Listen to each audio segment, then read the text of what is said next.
Jadi kali ini, gua mau bikin alur cerita film Kang Mak from Pimak. Film ini akan menceritakan tentang seorang pria yang meninggalkan istrinya yang sedang hamil tua, bertujuan untuk membela negara dari para penjajah. Di sini dia berteman dengan 4 pria lainnya, dan mereka berjanji untuk selalu berteman sampai mati. Dan inilah dia alur cerita filmnya. Di awal film ada wanita yang bernama Sari. Sari ini adalah istrinya Makmur, dan dia sedang hamil tua. Tiba-tiba Sari pendarahan dan langsung terjatuh di dalam rumahnya, sambil memanggil Kang Mak. Di tempat lain, Kang Mak sedang ada di medan perang untuk membela bangsa Indonesia. Makmur sangat kangen kepada istrinya dan ingin segera bertemu. Di sana, dia berteman dengan Rigen, Indra, Tora, dan Indro. Kau budek, Solah. Kalau kau suka hati tepuk tangan. Kita untuk terus berjuang.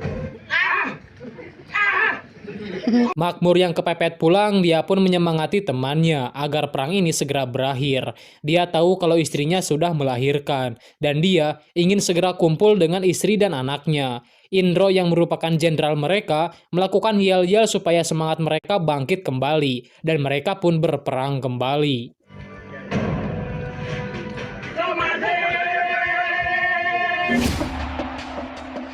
Di rumah ternyata Sari sudah melahirkan. Namun anehnya para warga ketakutan saat Sari memanggil nama Makmur dengan Kang Mak. Kang Mak!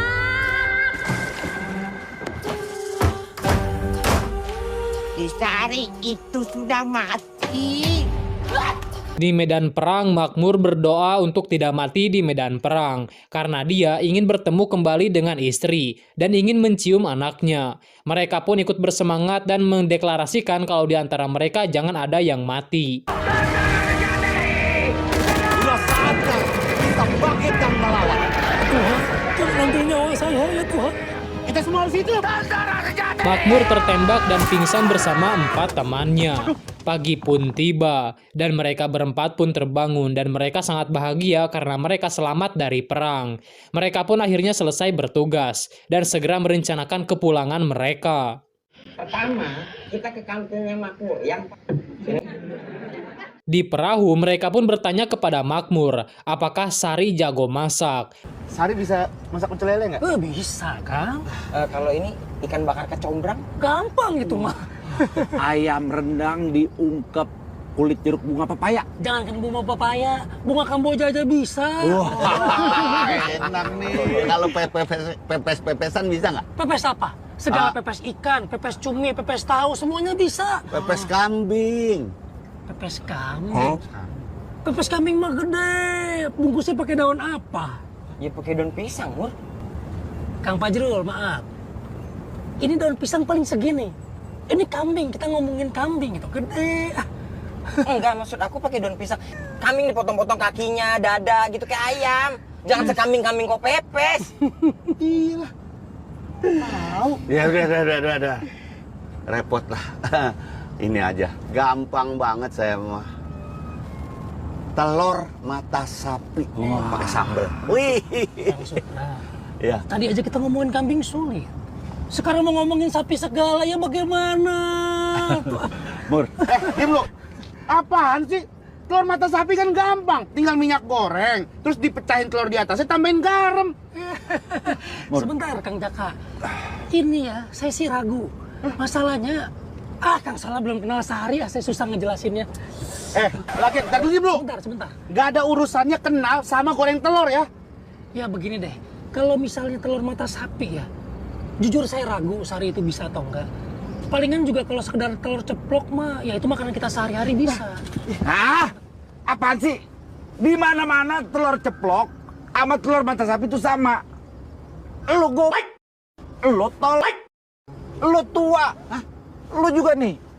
Kecil nggak ngerasa kecil. Kok main fisik kok? Oh nggak suka lu? Loh, gua kira mentang-mentang badan gua besar aku takut. Ayo kalau gitu. Ayo berantem aja lah. Ayo. Seru nih, lu berani tuh. Lah, kalau nggak di kapal udah kusikat kok. Ngapain takut? Sikat ya. Udah bang, jangan dipisahin bang. Apa? Loh, berantem nih jadi nih. Berantem lah. Ayo. Aku kan. Bang, berhentiin bang, berhentiin bang. Abang jalannya bang, kalau nggak di kapal udah kusikat ini dari tadi. Pinggirin, Jangan Bang. mentang-mentang badan gua besar ya. Aku kecil juga tentara, kok tentara. Ayo sama-sama ngeremehin lu. Ngeremehin. Nah, kalau nggak aku di kapal udah kusikat dia nih. Mau diginiin ya. Ayo tuh Ayo, Bang, ayo. pinggirin bang. Jalannya bang, jalannya bang. Bang jalannya bang. Bang, Jalan. bang. Udah bang, jalannya jalan. Lu apain dulu, lu apain dulu. Pegang kupingnya. Ya, dipegang kupingnya. Bang, minggir bang. Jalan. Singkatnya mereka pun mulai masuk ke kampungnya Makmur. Top juga lo di kampung ini ya? Banyak oleh-oleh ini dari warga kampung. Ini semua dikasih gratis. Malam harinya mereka pun sampai di rumahnya Makmur. Makmur pun langsung masuk ke rumah dan mencari Sari.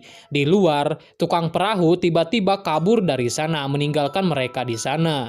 Di rumah, Makmur tidak menemukan Sari hingga tiba-tiba Sari ada di belakang Makmur. Makmur pun langsung memeluk Sari melepaskan rasa rindunya.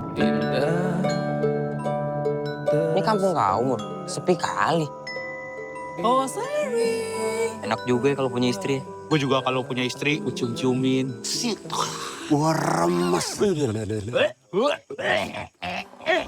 Sari sangat bahagia melihat Makmur selamat dari medan perang.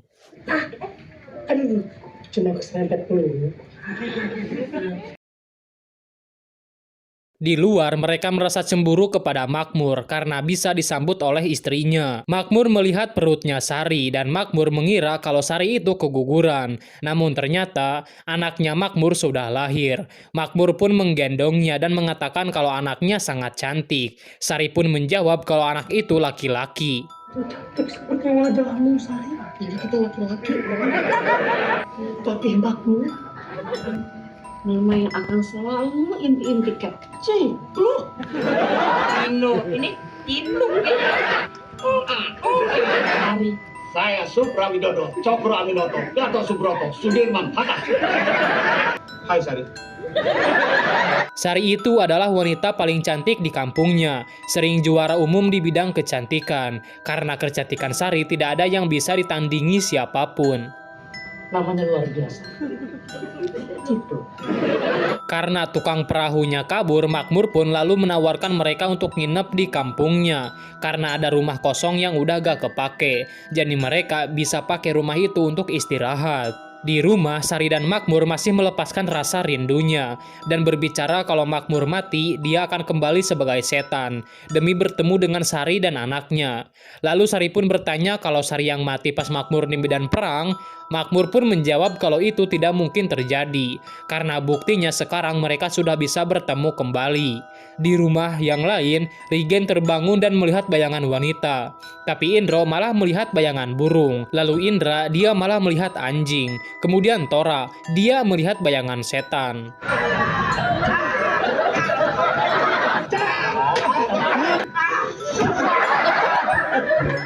Makmur lalu mengajak mereka berempat untuk pergi ke pasar untuk belanja buat dimasak Sari hari ini. Tibanya di pasar, para warga terlihat ketakutan pas melihat Makmur. Makmur meminta sayuran dan bumbu, tapi malah dikasih gratis oleh si penjual. Ada. Gratis Mas Makmur. Setelah itu mereka pun masuk ke rumahnya Mbak Yusupi. Dia ini merupakan seorang pemabuk sekaligus seorang dukun di kampung itu. Dia memberitahu kalau istrinya Makmur itu sudah meninggal dan dia sudah menjadi setan. Kalau gak percaya, lihat saja lewat selangkangan. Teman-teman Makmur sangat kaget pas mendengar itu. Tapi Makmur menganggap kalau Mbak Yusupi sedang bercanda karena dari dulu dia dijuluki sebagai orang paling lucu di kampungnya.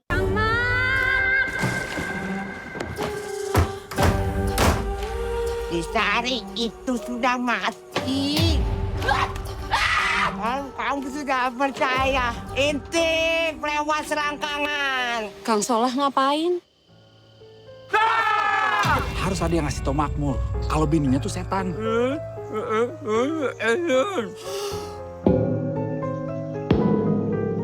Apa ya? Setan tuh bisa jelek. Berak lu badannya segede gitu. Rigen pun memastikan kalau Sari itu setan atau bukan. Namun Rigen malah melihat lewat selangkangan Sari. Tora bertanya kalau Sari itu setan berarti anaknya juga setan. Lalu datang Makmur dan Cipluk. Indro pun menggendongnya. Tapi ternyata Makmur dan Cipluk ada di depan pintu. Dan yang digendong oleh Indro adalah gedebong pisang. Sementara itu, Rigen yang sedang ngambil daun pisang tiba-tiba... Oh, nanti badan segede gitu pakai berak lagi lu. Badan segitu nggak berak. Ditanam segitu. Mau jadi apa? Urusan gue ya, gue Mau mau ke berak tabung, kapan? mau ke tabung itu semuanya. Tabung apaan? Itu segitu, tai semua itu kan, gak ada lemak. Oh, kapan Lu kalau terakhir? mau Apa? berak ntar gue ajak lu ya. Apa? Lu liatin ya gue berak ya. Ah, nggak mau. Ngapain aku lihat tai berak? Tai berak. Berak keluar tai, bukan tai yang berak. Gopek. Ya, tawa-tawa lu. Berani lu sama gua. Tai. Kapan kau terakhir berak? Kemarin. Sekarang belum. Ayo, balap. berani Nanti nggak? kalau gua kebelet gua ajakin lu ya. Ikut lu berak sama gua lu. Najis. Lu najis. Ya. Nggak punya adab emang lu. Nggak diajarin sama bapak lu kan? Bobo bapak? Nggak bawa? Mana? Nggak bawa? Bukan, bapakku. Bapak lu juga nggak bawa gua. Orang gua nggak kenal bapak lu. Bukan. Maksudnya ngapain bawa bapakku? Bapakku supir truk. Oh. Ya daripada bapak lu no nyari sarang semut. Bapak ini mesen kopi pangku tau kok. Daripada bapak lu nggak mesen minta pangku doang. Kayak kau. Kenapa lu? Sangka gua takut sama lu. Berantem ayo gua. Gangguin orang ayo kok. Lu gangguin. Apalagi? Udah berak lu ya. Udah berak lu. Udah berak.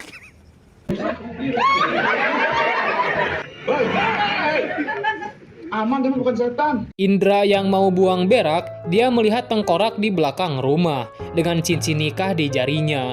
Dia pun berlari dan tidak sengaja menjatuhkan rumah tawon. Hingga akhirnya mukanya habis disengat tawon hingga bengkak. Indra pun mencoba menjelaskan kalau Sari itu adalah setan. Dia melihat tengkorak dengan matanya sendiri. Rigen lalu menjelaskan kalau dia sudah melihat lewat selangkangannya Sari. Medan. Sari setan, wah. Kamu ini mah. Mereka berempat ingin segera pergi dari sana, tapi mereka kasihan kepada Makmur. Mau dikasih tahu kasihan, mau ditinggalin juga kasihan. Makmur sangat mencintai istrinya, jadi mereka gak tega ngasih tahu kalau Sari itu sudah jadi setan. Sebenarnya ada apa sih? Sebenarnya Bang Supra yang mau ngomong. Sari lalu datang dan menawari mereka makan. Mereka merasa gak enak kepada Makmur. Dengan kepaksa, mereka pun ikut untuk makan malam. Dan pas dibuka, itu adalah daun kering dan belatung. Mereka mencoba mencari alasan agar tidak memakannya. Tapi Makmur memaksa mereka untuk mencoba aja dulu. Mengandung kolesterol ya. Dicobain aja dulu, Mus.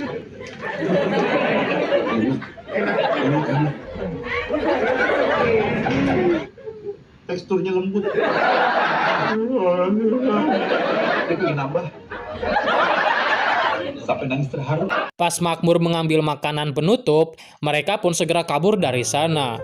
Sari lalu mengatakan kepada mereka kalau mereka jangan mengganggu kebahagiaan Makmur dan Sari. Kayaknya mending kita pergi dari kampung ini deh. Saya pamit dulu ya, ngangkat jemuran. Nah, saya mau nyetrika. Habis disetrika saya mau justru.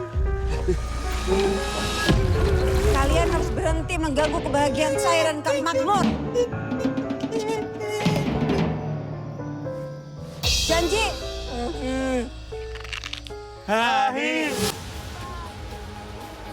Lalu Makmur pun datang dan Sari mengatakan kalau mereka ketakutan karena mereka percaya kalau Sari itu setan. Di rumah akhirnya Indra bisa ngomong dan mereka pun beres-beres untuk segera pergi dari sana. Dan tiba-tiba Makmur pun datang kepada mereka. Makmur marah kepada mereka karena mereka sudah percaya kepada para warga. Makmur pun kembali kepada Sari dan melampiaskan kemarahannya kepada temannya. Makmur tidak peduli apa kata warga, yang penting itu kehidupan mereka berdua. Kalau ada Sari, maka ada Makmur. Kalau ada Makmur, maka ada Sari. Lalu Makmur pun mengajak Sari ke pasar malam untuk membuktikan kalau Sari itu bukan setan. Mereka bercanda tawa di sana terlihat sangat bahagia.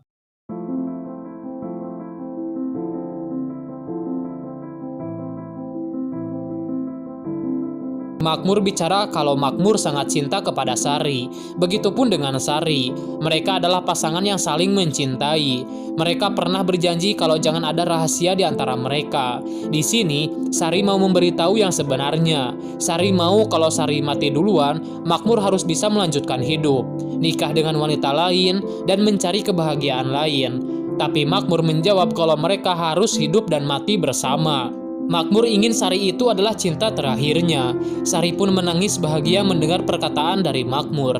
Sementara itu mereka berempat masuk ke rumahnya Mbak Yusupi untuk mencari cara mengusir setan. Bukan yang itu, untuk berbuat gadau. Ada yang keren di dunia kita. Kecium sama kamu.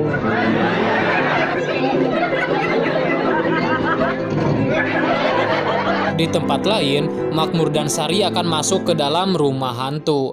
Makmur di sini sangat ketakutan, sedikit-sedikit dia terkejut. Tapi Sari mencoba untuk menolong Makmur. Dengan menatap orang-orang dan para setan pun malah takut balik kepada Sari.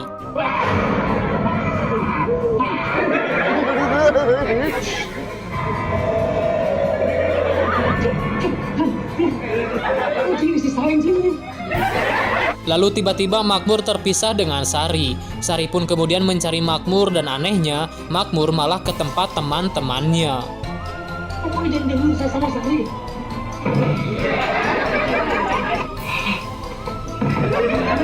Pak Indro pun lalu berencana melakukan cara 21, yaitu melepaskan kulit serangga, yang dimana mereka menyamar menjadi hantu di rumah hantu itu untuk memancing Sari. Mereka berempat kemudian membawa Makmur ke dalam hutan, dan Sari pun mengetahui kalau Makmur dibawa oleh mereka berempat. Makmur kemudian tersadar dan mencari Sari. Mereka pun menjelaskan kepada Makmur kalau Sari itu adalah setan. Indra kemarin menemukan mayat dengan cincin kawin di jarinya. Namun Makmur kekeh kalau Sari itu manusia. Makmur sudah sangat cinta kepada Sari, dan Makmur hanya ingin bahagia dengan istri dan anaknya. Lalu kemudian Makmur menjerit kesakitan, karena perutnya sakit bekas luka tembak. Tora kemudian berpikir masa setan bisa pakai cincin kawin, sedangkan Sari selalu pakai cincin itu. Mereka pun berpikir kalau itu adalah mayatnya Makmur. Lalu Jegel pun mengecek tangannya Makmur, yang ternyata Makmur tidak memakai cincin itu. Lalu Tora melibas Makmur dengan selendang dari si dukun, dan Makmur pun kesakitan, hingga mereka pun berlari karena menganggap kalau Makmur itu setan yang sebenarnya. Indra dan Rigen lalu pergi ke rumah untuk menjemput Sari. Rigen ingin membawa Sari pergi dari sana. Sari menanyakan di mana Makmur, dan Rigen menjawab kalau Makmur sudah menunggu di hulu sungai. Mereka berempat dan Sari pun naik perahu, dan Makmur ada di pinggir sungai. Mereka pun terang-terangan kalau Makmur itu sudah mati di medan perang, dan mayatnya dibuang di belakang rumahnya. Makmur kemudian berenang dan naik ke atas perahu. Mereka pun semakin kebingungan setelah Makmur menunjukkan cincin kawinnya. Sebenarnya siapa setannya? Lalu Tora pun mencoba melihat mereka semua dari selangkangannya. Dan benar saja, kalau yang setan itu adalah Sari.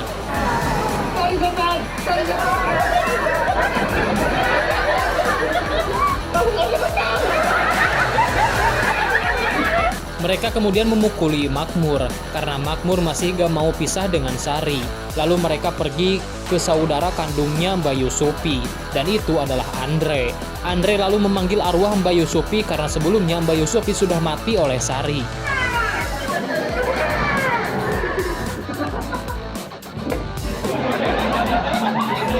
Mereka pun lalu memulai ritualnya. Tapi pas Andre mau manggil arwah Mbak Yusupi lagi, tiba-tiba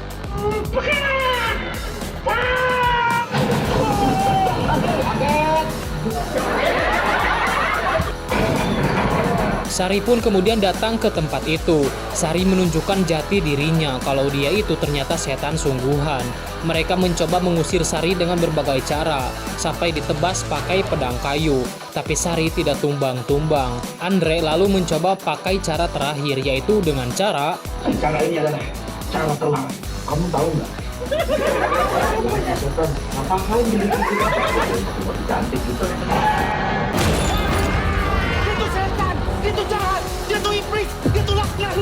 Udah, celahnya banyak banget loh. Emang dasar setan lu, iblis. Cep, kurang darah. Kurang darah. Ngomong aja sendiri tuh katain. Namun cara itu masih tidak berhasil dan Andre memutuskan untuk pergi dari sana dan menyuruh Makmur kalau ini tuh masalah internal keluarga. Tidak pantas seorang dukun kayak Andre ikut campur. Sari pun mengamuk dan mengikat 4 temannya Makmur. Sari memutuskan untuk menyiksa mereka karena mereka mengganggu bahagianya Sari dan Makmur. Tangan Sari pun memanjang dan akan membunuh mereka. Tapi Makmur merasa kasihan kepada temannya karena mereka sudah berjanji untuk berjuang sehidup semati. Dan Makmur mengatakan kalau Sari membunuh mereka berarti benar kalau Sari itu jahat.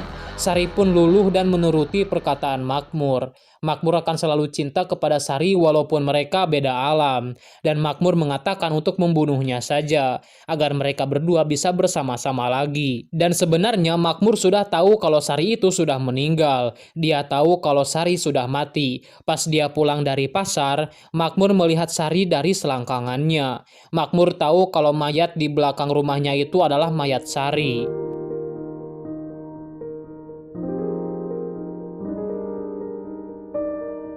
Makmur rela tiap hari makan belatung dan daun kering supaya bisa membahagiakan Sari. Sari pun menangis terharu mendengar fakta itu. Ternyata cintanya Makmur tidak main-main. Sari, Kang Mak, Sari. Kang Mak. Mau sampai kapan panggil-panggilan? Walaupun dia tahu kalau Sari itu bukan manusia lagi. Sari kemudian melepaskan temannya Makmur dan mereka pun berpelukan bersama. Kemudian Sari memperkenalkan temannya di dunia lain. Dan di sana ada Mbak Yusupi yang ternyata meninggalnya itu karena tenggelam, bukan dibunuh oleh Sari. Beberapa tahun setelah itu, rumah Makmur dan Sari dijadikan museum. Dan kisah cinta mereka tersebar ke seluruh pelosok dunia. Dan pas orang Thailand itu mau berfoto, ternyata arwah Makmur, Sari, dan 4 temannya masih ada di rumah itu. Dan film pun tamat.